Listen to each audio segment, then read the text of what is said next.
sobre os céus tu és Senhor absoluto. E tudo que existe e acontece, tu ó sabes muito bem. Tu és tremendo,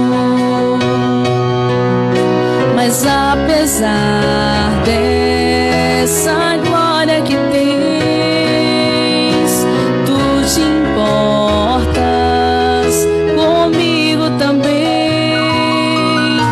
E esse amor tão grande eleva-me, amarra-me a ti. Tu és tremendo, mas apesar dessa glória que tens, tu te importas comigo também. E esse amor tão grande eleva-me, amarra-me a ti. Tu és tremendo, tu és tremendo.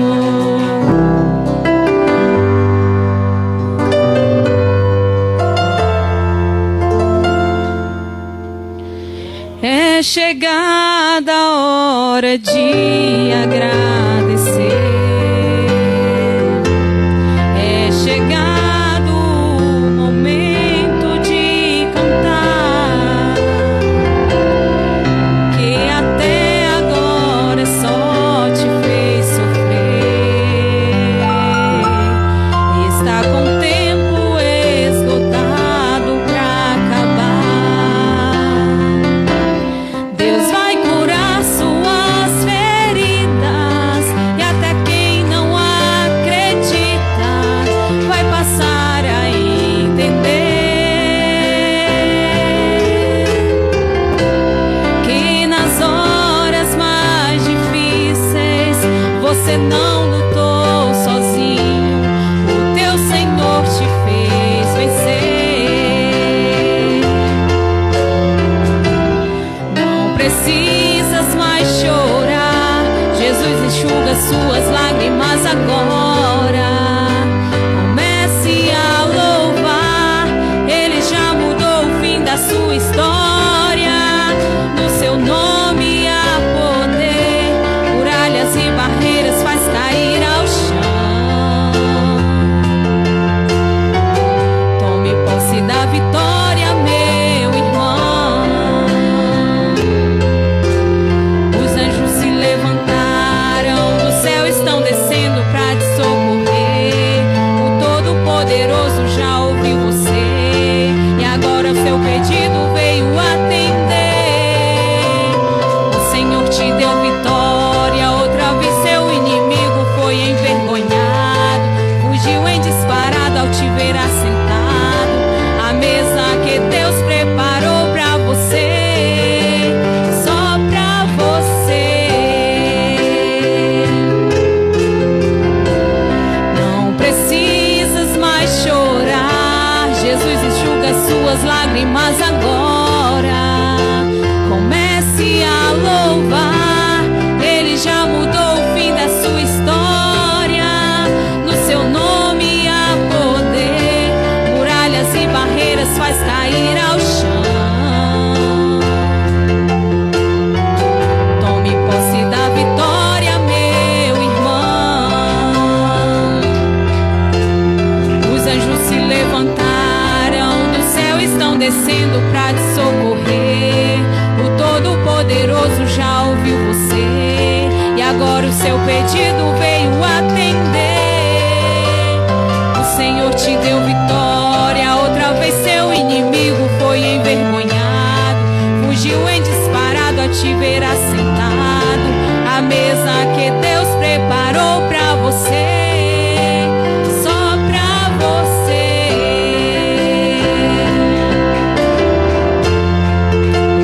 Só pra você.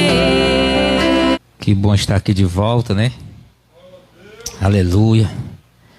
Graças a Deus, eu sei que vocês estão todos bem, com saúde. Isso é importante demais. Meus amados, eu lembro que há bem pouco tempo eu preguei em uma doutrina onde eu relatava ali um pouco do histórico da nação de Israel e falava da adoração no templo. Acho que os irmãos lembram. E eu sempre gosto de dizer que sou muito preocupado com a situação atual, porque parece que nós nos acostumamos com o sistema do mundo e as nossas decisões na igreja são parecidas com o mundo. Se eu disser, irmão, diga 3 coisas na sua vida que difere você do mundo, sem ser o fato de você vir para a igreja assistir os cultos, talvez você tenha maior dificuldade em observar isso, né? Por quê? Porque da forma que a gente convive com o mundo, a gente vive o mundo espiritual. E é errado, meus amados, porque no mundo as pessoas criticam todo mundo, o presidente da república, o governador, o prefeito. E na igreja a gente quer fazer do mesmo jeito. Criticar o pastor, criticar os obreiros, presbítero, diácono. E acha que isso vai ficar por isso mesmo. Porque você fez no mundo com autoridade, um governo ou um presidente ou coisa do tipo, e não deu em nada. Aí você acha que fazendo também com um dos membros da igreja não vai dar em nada também. Irmãos, eu diria a você que nós devemos ter muito cuidado com isso. Porque no reino de Deus é totalmente diferente do mundo. No reino de Deus, a ordem é totalmente espiritual. E o governo supremo é Ele, que julga, não pede licença a ninguém. A leitura que o Marcos fez na carta de Judas diz que Deus tira aquele povo todo do Egito e eles, melhor dizendo, e Ele mata todos no deserto, irmãos, por pura desobediência, né? Eu estou falando isso, sei que não está acontecendo com a sua vida, eu estou trazendo mais como uma advertência, porque para que você não enverede por esse caminho que é perigoso. Isso, exatamente. Porque essa questão de, eu sempre falo, de você estar aqui na igreja, é bênção do céu, irmãos. Mas o mais importante é você viver como diz a palavra de Deus. Isso é o que é interessante. No texto de Números, eu queria já que você abrisse comigo, Números 10, logo no comecinho das escrituras, irmãos. O que eu fico triste é porque eu vou falar muitas coisas que eu sei que algumas pessoas não vão saber nada do que eu estou dizendo. Mas que Deus possa lhe direcionar e iluminar para que você compreenda. Número 10 e versículo 14 em diante. Eu vou estar lendo apenas alguns versículos e vou fazer citação dos demais porque a leitura é muito extensa. É uma leitura longa, eu queria só que você, infelizmente você não vai ter uma caneta, né, para anotar aí. Eu queria só fazer uma citação aqui que no versículo 14 está falando das tribos de Israel e fala da tribo de Judá. No versículo 15 fala da tribo de Issacar.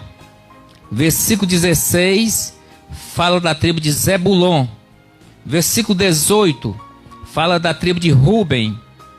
No versículo 19 fala da tribo de Simeão. E versículo 20 da tribo de Gade. Versículo 22 fala da tribo de Efraim. E versículo 23 da tribo de Manassés. Versículo 24 fala da tribo de Benjamim. Versículo 25 fala da tribo de Dan. 26 fala da tribo de Azer. E o 27 fala da tribo de Naphtali. Quem são essas pessoas? Todos vocês sabem quem são? São os filhos de Jacó, né?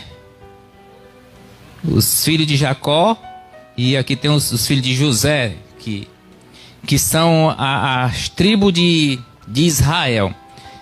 Esse povo aqui, irmãos, eles passaram 400 anos no Egito sendo escravizado. E Deus está levando eles para Canaã, a terra prometida, que o Senhor chama a terra que emana leite e mel. Então até aqui todo mundo está entendendo muito bem, não é? Só que eu queria que você lesse comigo uma leitura que tem em Apocalipse 7. Apocalipse é o último livro, capítulo 7, versículo 4, diz assim: E ouvi o número dos assinalados, e eram 144 mil assinalados, de todas as tribos dos filhos de Israel. Da tribo de Judá havia 12 mil, assinalado da tribo de Ruben, 12 mil, da tribo de Gade, 12 mil, da tribo de Azer, 12 mil, da tribo de Naftali, 12 mil, da tribo de Manassés, 12 mil, da tribo de Simeão, 12 mil, da tribo de Levi, 12 mil, da tribo de Issacar, 12 mil, da tribo de Zebulon, 12 mil, da tribo de José, 12 mil, e da tribo de Benjamim, 12 mil. Você consegue ver alguma diferença nessas duas leituras? Na de número da tribo de Israel para essa leitura? Não dá para perceber, né, Vitor? Por isso que era muito bom que você tivesse uma caneta. Irmãos, nessa listagem aqui, não tem mais a tribo de Efraim, não tem mais a tribo de Dan. No lugar da tribo de Efraim entrou a tribo de Levi. No lugar da tribo de Dan entrou a tribo de José. A pergunta é: o que houve que eles não estão mais aqui? Eles não são os eleitos de Deus que receberam a bênção do Pai, ali em Gênesis 49, que o Jacó abençoa todos eles? E não foram eles que vieram para a terra de Canaã e habitaram a terra de Canaã? E agora nessa listagem aqui de João está tendo a visão em Apocalipse, que vai falar das tribos de Israel. Essas duas tribos não estão mais aqui. Eu lendo isso esses 2 dias, irmão, eu fiquei pensando, irmãos, se Deus permitir, dia 3 agora que vem, eu faço 20 anos que estou na fé, como a gente costuma dizer. Foi no dia 3 de julho de 2001 aceitei a Jesus. De lá pra cá, o meu trabalho sempre foi esse, de carregar caixa e cadeira. Sempre foi, durante esses 20 anos. É isso que eu faço toda a vida. Eu não estou cansado ainda, graças a Deus, e nem arrependido. Mas hoje uma coisa que eu vejo é que eu faço melhor do que antes, sabia? Antes eu fazia para que as pessoas vissem que eu realmente estava fazendo. Eu me estressava às vezes, porque eu tinha que pegar a caixa de som na casa do meu irmão e trazer as cadeiras no ombro, e os irmãos tudo sentados, e eu ficava indignado. Quando eu compreendi que esse trabalho não é para o homem, aí eu faço com a maior alegria do mundo, né? Eu espero fazer mais no mínimo uns 20 anos ainda, certo? Mas o que eu queria que você atentasse, irmão, para o detalhe dessa leitura, é que a ausência dessas duas tribos, que não sabemos, ou melhor dizendo, acho que alguns não sabem o que houve. Volte lá para o livro de Josué, irmãos. Até mesmo porque quem chega com esse povo em Canaã é Josué. Josué capítulo 19, versículo 40. A herança de Dan, ou da tribo de Dan. Só aguardar os irmãos ali atrás encontrarem. Eu quero no mínimo que você saia daqui compreendendo isso. Versículo 40, Josué capítulo 19, versículo 40, diz assim: a 7ª sorte caiu à tribo dos filhos de Dan, segundo as suas famílias. O versículo 47, saiu, porém, pequeno o termo aos filhos de Dan, pelo que subiram os filhos de Dan a pelejarem contra Lesen ou Laís, né? E a tomaram e a feriram a fio da espada, e a possuíram, e a habitaram nela. E a Lesen chamaram de Dan, conforme o nome de Dan, o seu pai. A leitura está dizendo, irmão, que na repartição da terra de Canaã, eles receberam uma parte, tipo assim, que não era o total que eles deviam ter recebido. E eles subiram para conquistar mais terras. E eles chegaram a um povo chamado Laís, né, que não é Laís do Elvis. E lá, esse povo, irmão, era um povo totalmente idólatra. E a tribo de Dan sobe para lá. Conquista o povo, mata o povo, queimam a cidade, reconstrói a cidade e bota o nome de Dan. O filho de Jacó, que havia falecido aí uns 400 anos atrás. Então eles botam o nome dessa cidade de Dan. Só passa mais para frente para o livro de Juízes, para nós ver essa história com mais clareza. É o livro seguinte, Juízes capítulo 18, versículo 27 e até o 31. Se você tiver com dificuldade, só me acompanha. Diz: eles, pois, tomaram o que Mica é um homem idólatra, certo? Eles, pois, tomaram o que Mica tinha feito e o sacerdote que tivera, e vieram a Laís, a um povo quieto e confiado, e os feriram ao fio da espada e queimaram a cidade a fogo. E ninguém houve que os livrasse, porquanto estavam longe de Sidom e não tinham que fazer com ninguém. E a cidade estava no vale que está junto de Bet-Reabe. Depois reedificaram a cidade e habitaram nela. E chamaram o nome da cidade Dan, conforme o nome de Dan, seu pai, que nascera a Israel, sendo, porém, dantes o nome desta cidade Laís. E os filhos de Dan levantaram para si aquela imagem de escultura. E Jonatas, filho de Gerson, o filho de Manassés, ele e seus filhos foram sacerdotes da tribo dos Danitas, ou da tribo de Dan, até o dia do cativeiro da terra.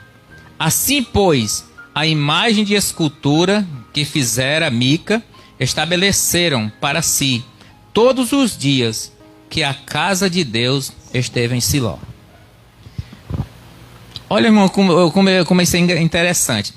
É uma tribo que vem com a promessa, com a bênção de Deus.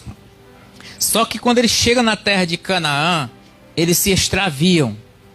Eles se tornam totalmente idólatras, seu maninho. Eles abandonam a Deus. Eles abandonam a Deus. Eis a questão, porque eles não são contados lá no livro capítulo 7 de Apocalipse. É só você pegar um texto de Deuteronômio, mais para frente um pouquinho, melhor dizendo, mais para trás um pouco, e você vai ver que é como se uma cláusula, né, que chama, né, um artigo da lei, Deuteronômio 29, é como se estivesse um artigo na lei que proibisse uma pessoa, uma família ou uma nação se envolver totalmente com a idolatria. Capítulo 29, versículo 16 de Deuteronômio diz assim: porque vós sabeis como habitamos na terra do Egito e como passamos pelo meio das nações e pelas quais passastes, e vistes as suas abominações e os seus ídolos, a madeira e a prata, a pedra e o ouro que havia entre eles. Versículo 18. Para que entre vós não haja, olha aí, irmão, homem, nem mulher, nem família, nem tribo, cujo coração hoje se desvie do Senhor nosso Deus, e vá servir aos deuses destas nações, para que entre vós não haja raiz que dê fel e absinto.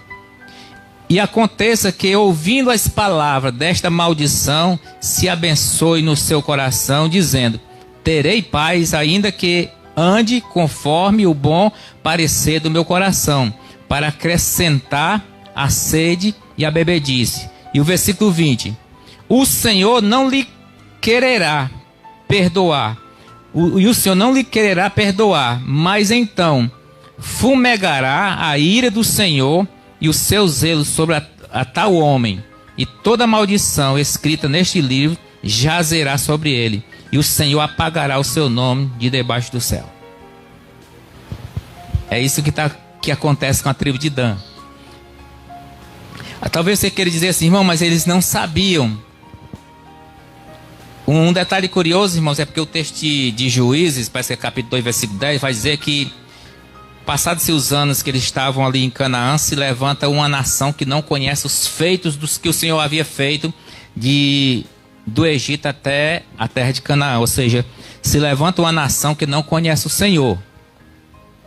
Mas só que esse povo, para a idolatria, eles sabem muito bem o que fazer. Por exemplo, para servir a um ídolo, eles pegam a carona na lei do Senhor, que só alguém da tribo de Levi pode ser sacerdote.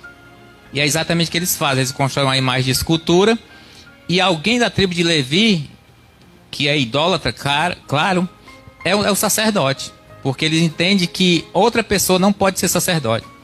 Que de fato a lei garante isso. A lei do Senhor, ela garante isso. Só não para idolatria, para servir ao Senhor Todo-Poderoso. O que nós observamos, meus queridos, é que o tempo que nós estamos aqui, volto a repetir, vou fazer 20 anos. Se eu não tiver um equilíbrio na minha caminhada, na minha fé, eu posso estar trabalhando à toa. Eu posso estar vivendo um evangelho que não vai me levar a lugar nenhum.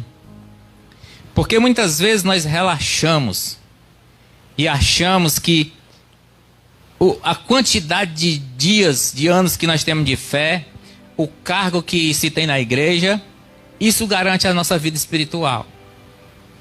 E não é isso, meus amados, que a Bíblia registra. Pelo contrário, a Bíblia nos adverte, como o Marco fez a leitura, é a vivermos uma vida santa, uma vida de irrepreensão, uma vida irrepreensível. O Jerry não está aqui, né? O Jerry, eu estava com ele anteontem, e ele conversando com um pastor aqui da cidade, ele disse que esse pastor tinha perguntado para o Jerry: Jerry, o teu pastor lá se considera um homem justo ou não? Aí o Jerry vigiou, né? Ficou sem responder. O Jerry, ele queria só aquela velha pegadinha, né? Aí em seguida ele disse: porque eu não me considero justo, só Deus. Isso é um assunto, irmão, básico, acho que primário, né? Nós sabemos que todos nós que somos salvos, que somos alcançados pela graça de Cristo, nós somos justificados, né, em Jesus Cristo. É como se, eu até falei isso uma vez, é como se Deus fizesse uma imputação, pegasse a sua justiça e repassasse para nós, e pegou a nossa injustiça, a nossa culpa, e levou sobre ele.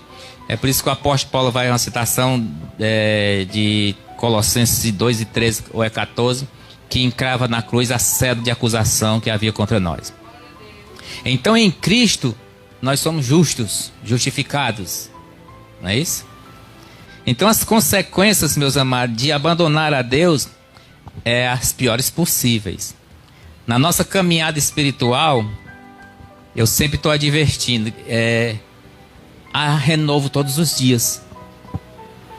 Você nunca pode se escorar no que você já fez, no que você já foi, né? Porque para Deus é um dia a cada dia. A nossa vida espiritual é assim, irmãos. Não é como uma conta que se tem no banco e tem um dinheiro depositado lá, quando eu quero eu vou pegar, não. Na vida espiritual não é assim. Na vida espiritual, a cada dia você procura ser melhor do que ontem, para alcançar de Deus a sua bondade, né? Houve um tempo, irmão, quando eles estão aqui em Canaã, o texto bíblico vai relatar que bem para frente o reino se divide. A nação de Israel, ela se divide em dois reinos, chamados de Reino do Norte e Reino do Sul. No Reino do Sul foi governado por um filho de Salomão, e tinha só duas tribos, que era a tribo de Judá e a tribo de Benjamim. Era também chamado de Reino de Judá, com a capital sendo Jerusalém. O reino do norte acompanhou ele 10 tribos. Parece que o rei da época era Jeroboão, se não me foge a memória. E tinha a capital, o país fosse Israel e a capital era Samaria. Acontece um dia que está havendo festa em Jerusalém, no reino de Judá, né? Para ver se eu vou falando assim para ver se fica melhor para vocês compreenderem. O reino do norte, ele pensa o seguinte, ó: se esse povo subir para adorar em Jerusalém, eles vão ficar por lá. Não é isso? Eles vão ficar por lá. Porque lá tem o templo, com certeza eles vão frequentar o templo, vão gostar. O rei vai vir e vai me matar. Aí olha o pensamento do homem. O que ele faz? Ele constrói 2 bezerros de ouro, coloca um aonde? Na cidade de Dan. Para quê? Para que o povo de Samaria não fosse para Jerusalém. Vamos ver esse texto, vamos, irmão. 1 Reis, capítulo 12, versículo 26, diz assim: a idolatria de Jeroboão. E disse Jeroboão no seu coração: agora tornará o reino à casa de Davi. Se este povo subir para fazer sacrifício na casa do Senhor, em Jerusalém, o coração deste povo se tornará a seu senhor, a Roboão, rei de Judá, e me matarão, e tomarão a Roboão, rei de Judá. Pelo que o rei tomou conselho e fez 2 bezerros de ouro, e lhe disse: muito trabalho vos será subir a Jerusalém. Vê aqui os deuses de vocês, ó Israel, que te fizeram subir da terra do Egito. Versículo 29. E pôs um em Betel, e colocou o outro em Dan. E este feito se tornou em pecado, pois que o povo ia até Dan, cada um o adorar.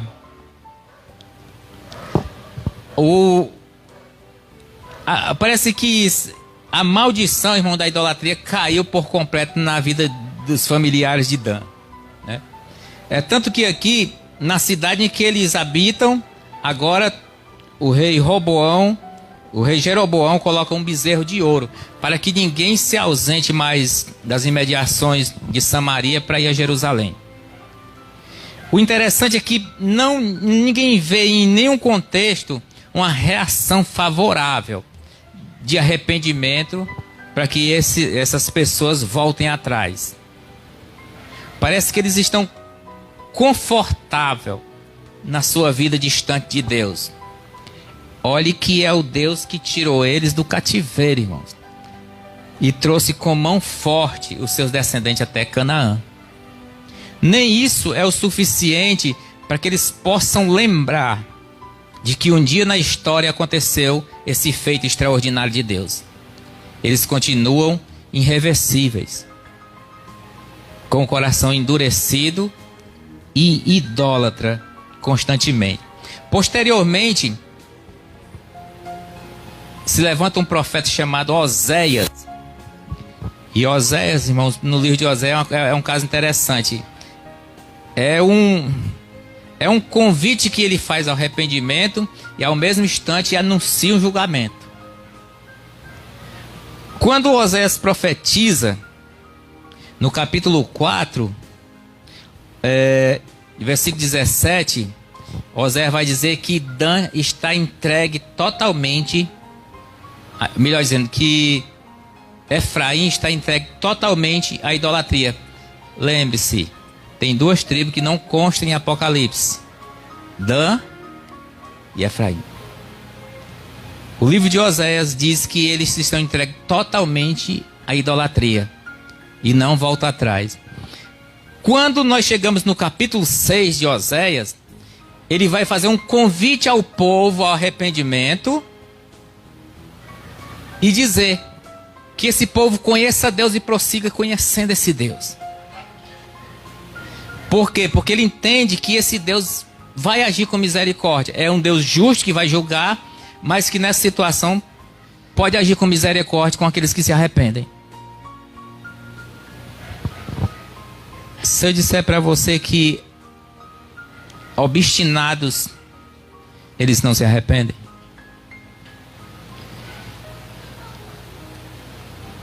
No coração de um idólatra, irmãos, ou melhor dizendo, no coração nosso, há uma fábrica de ídolos. Vocês sabiam disso? Se não existir Deus a partir de hoje, você soubesse que não existiria Deus, você continuaria adorando qualquer outra coisa. Porque dentro de cada um de nós existe um desejo para adorar qualquer que seja o que for.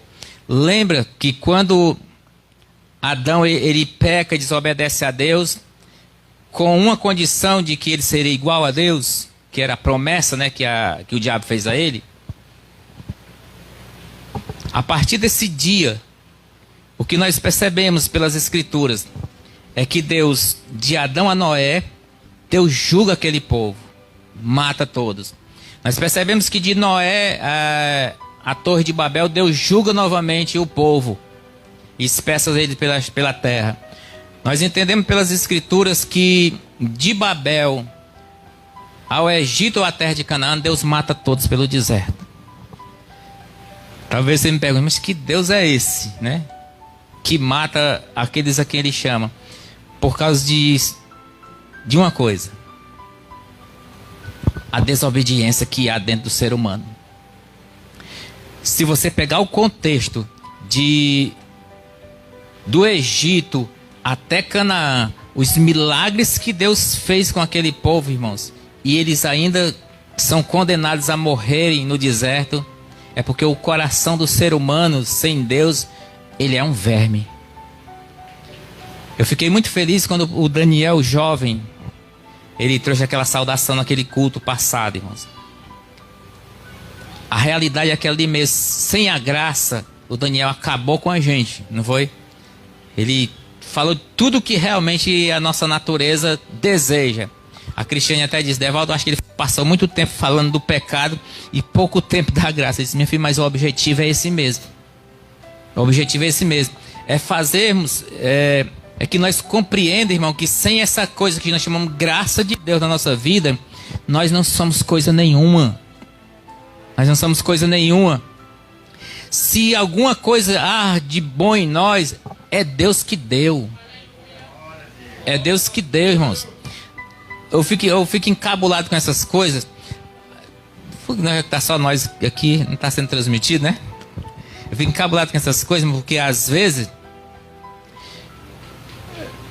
o cidadão, ele é um ninguém.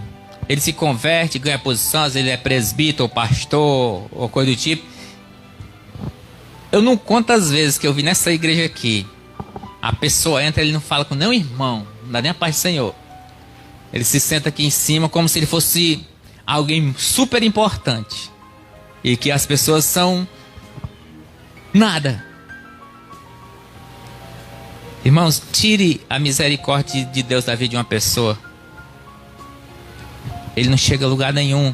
Prova disso é isso que eu estou relatando, irmãos. Que essas duas tribos, elas tinham a promessa do velho Jacó, a bênção sobre eles.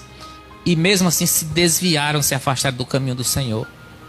A nossa vida, ela é uma constância. Eu falo sempre isso. Se hoje você está bem com Cristo, amanhã procure estar melhor. Procure estar melhor. Porque o Senhor, irmão, ele não se deixa ser seduzido ou ser enganado por aparência de ninguém. De ninguém. Não é pelo que eu faço, não é pelo que eu tenho, não é pelo que eu como, o que eu visto, coisa do tipo. O Senhor não se engana com o coração do ser humano. Sabia disso, né? Glória a Deus. Então nós precisamos entender que nós estamos vivendo uma época de escassez muito grande da palavra. O que nós estamos vivendo nesses últimos dias, irmãos, é muitas normas que estão se implantando sobre as pessoas e nós estamos vivendo mais pelas normas que as pessoas estão falando. Eu lembro de um texto de Marcos capítulo 7. Põe comigo aí, bem ligeirinho. Marcos, depois de Mateus aí, irmãos. Marcos 7, versículo diz assim: porque deixando o mandamento de Deus, retendes a tradição dos homens, como o lavar dos jarros e dos copos, e fazei muitas outras coisas semelhantes a estas. Versículo 9. E diziam-lhes: bem invalidais o mandamento de Deus, para guardardes as vossas tradições. Versículo 13. Invalidando assim a palavra de Deus pela vossa tradição, que vós ordenastes, e muitas coisas fazeis semelhantes a esta. O que o Senhor está falando aqui? É que os fariseus, melhor dizendo, ver se fica mais claro para os irmãos, eles implantavam sobre as pessoas costumes, tradições e não obediência à palavra de Deus. E queriam que isso fosse uma doutrina, irmãos, irrevogável. Lembra quando o apóstolo Paulo escreve aos irmãos de Colossenses, se não me foge a memória, eu acho que ele fala quase as mesmas coisas. Ele diz: o que está sendo colocado sobre vocês é não pegue, não toque, não faça isso, não faça aquilo. Por quê? Porque o evangelho chegou a Colossos, não sei se os irmãos sabem, pelo um rapaz chamado Epáfras, né?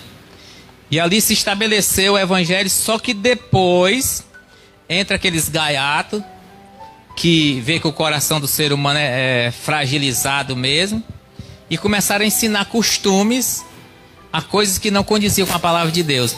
O apóstolo Paulo escreve a carta para corrigir esses irmãos e advertir eles a voltarem à maneira sadia como eles aprenderam o evangelho. O que vem na minha memória agora, irmãos, é um retroceder.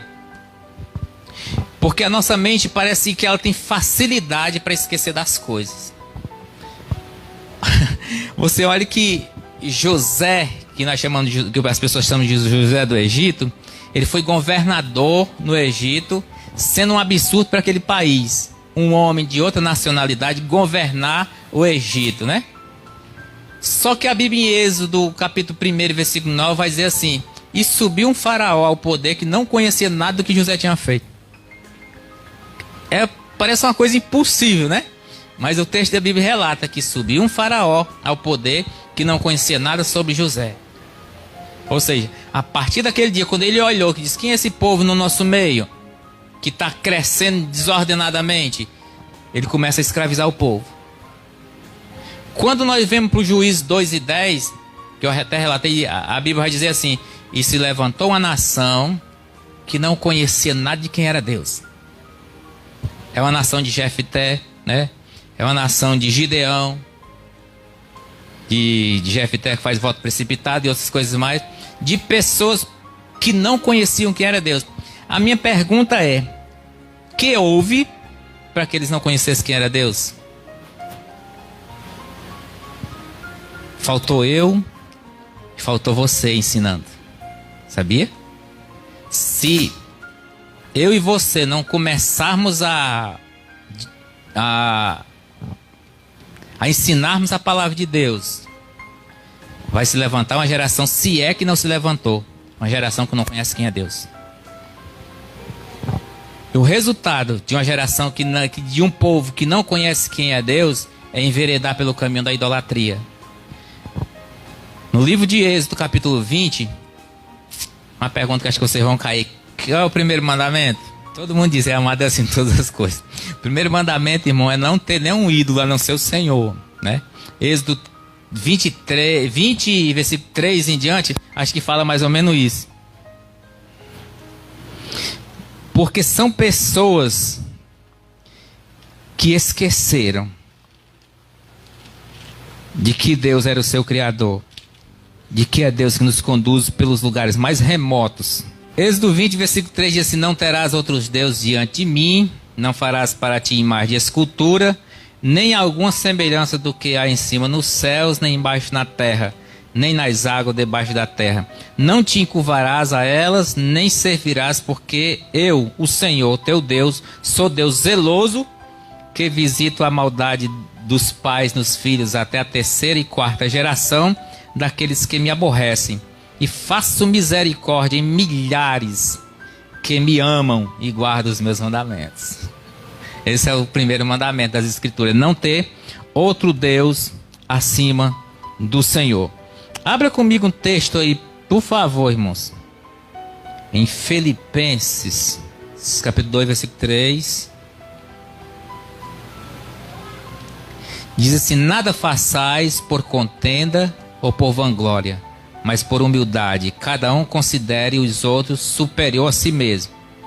Não atente cada um para o que é propriamente seu, mas que também para o que é dos outros. De sorte que haja em vós o mesmo sentimento que houve também em Cristo Jesus, que sendo em forma de Deus não teve por usurpação ser igual a Deus, mas aniquilou a si mesmo, tomando a forma de servo, fazendo-se semelhante aos homens. E achando na forma de homem, humilhou-se a si mesmo, sendo obediente até a morte e morte de cruz. Pelo que também Deus o exaltou soberanamente e lhe deu um nome que está acima de todo nome. Glória a Deus. É esse Deus aqui, irmãos, o nosso Senhor e Salvador. É esse Deus aqui que no dia da festa em Jerusalém, que está registrado em João 7, ele disse: quem tem sede, venha a mim e beba. É esse Deus aqui que no capítulo 7, versículo 38, ele diz assim: quem crê em mim, como diz as Escrituras, rios de água viva fluirão, ou seja, jorrarão. Ele falava-se isso, claro, do Espírito Santo, de dentro de você. Eu fico pensando, acho que poucas pessoas que reconhecem muito bem isso aqui é a irmã Germana e alguns irmãos. O que é um esgoto a céu aberto? Sabe o que é, Odeio, um esgoto a céu aberto? Quem passa perto daquele canal ali do Lagamar, que você tem que tampar o nariz, porque desce de tudo, de fezes, tudo que você imaginar de ceboseira está correndo. O que Jesus Cristo está dizendo do coração de uma pessoa convertida fluirá uma nascente de água viva, é do coração de alguém que entendeu o que é a graça de Cristo, irmão, que aceitou Ele como Salvador e Senhor de sua vida. Quando você senta perto de uma pessoa que ela não tem nada de Deus, que ela não tem nada de Cristo, ela é um esgoto a céu aberto. Só sai sujeira. O que Jesus está dizendo assim é que dentro de você tem que ter uma nascente. Você está entendendo, Francisco? Dentro de cada um de nós tem que ter uma nascente de água viva que vai edificando vidas. Lembra de uma visão que o Ezequiel teve, se não me falha a memória, capítulo 47, que ele disse que do trono do Senhor jorrava um rio, e aonde esse rio ia passando e ele gerando vidas, que ele fala até que ele chega ao Mar Morto, e o Mar Morto vocês sabem que não tem vida, né? Não tem peixe, não tem nada. E na visão do servo de Deus, diz que lá tinha vida, porque o rio que jorrava do trono do Senhor, onde ia passando, levava a vida. Qual dessas duas coisas está jorrando de nossas vidas? Essa fonte inesgotável que o Senhor nos chamou para ser, ou o esgoto do Lagamar? Né? Eu creio que do seu coração flui de dentro de você coisas novas, coisas maravilhosas, que edificam vidas, que transformam vidas. É esse o meu pensamento, e eu creio que essa é a verdade da palavra de Deus que brota de cada um de nós. Hoje, você está aqui. Talvez você está sendo inundado por a graça de Cristo. Amanhã, você vai estar acolá. E o que se espera é que você continue do mesmo jeito, transbordando com a graça de Cristo. O que tem havido nesses últimos dias, irmãos, é uma graça barata. onde as pessoas não são confrontadas com a vida miserável que tem sem Cristo e acha que está tudo bem. E acha que está tudo bem. Olha o risco de acontecer como aconteceu com Efraim e com Dan. E no final não está tudo bem. E não constar mais na lista do Senhor. O que nós precisamos atentar para esses dias é que amanhã será pior do que hoje em relação ao crer do Evangelho. O mundo, cada dia que passa, ele é mais maldoso. Cada dia que passa, você é mais confrontado. E nós temos que viver, irmãos, de uma forma irrepreensível no meio de um mundo corrompido. Foi para isso que nós fomos chamados. Foi para viver essa graça, como falou Daniel, que nos inundou. Porque pela a nossa natureza pecaminosa, nós seríamos os piores dos homens, distanciados da presença de Deus. Nós fomos alcançados hoje por essa coisa maravilhosa que inundou o nosso coração, irmãos. Que Jesus está chamando para que de dentro de cada um de nós possa fluir esse viver, essa nova vida a outras pessoas. Esse transbordar da bondade de Deus na vida de outras pessoas. O que é isso? Haja com misericórdia até com quem não tem misericórdia. Demonstre para o mundo que você não é como o mundo, que você é diferente do mundo. Viva uma vida nesse mundo maldoso de forma gloriosa que agrade a Deus. Não se envolva com este mundo cruel, porque a citação do homem de Deus é que o final dessas coisas é a morte, e morte sem Deus, ou seja, a morte espiritual. O que nós somos convocados, irmão, por Deus, é viver um evangelho de forma saudável, de forma que as pessoas que olham para você vejam o que foi visto naquele homem de Deus que passava na casa daquele casal, que dizem, esse é um servo de Deus. A pergunta que às vezes não quer calar em nós é, de que forma eu estou vivendo a minha vida? Você parou e fez essa análise? O que eu estou fazendo está agradando a Deus ou desagradando? O que eu estou fazendo está agradando mais os homens do que a Deus? Se tiver, é bom retroceder, fazer o que Deus fez na igreja de Éfeso. Se arrepende, olha de onde caiu, né? E recomeça. Porque é isso que eu tenho para dizer a você nessa noite. Nós fomos chamados para viver uma vida diferente do mundo. Uma vida voltada para a glória de Deus. Amém?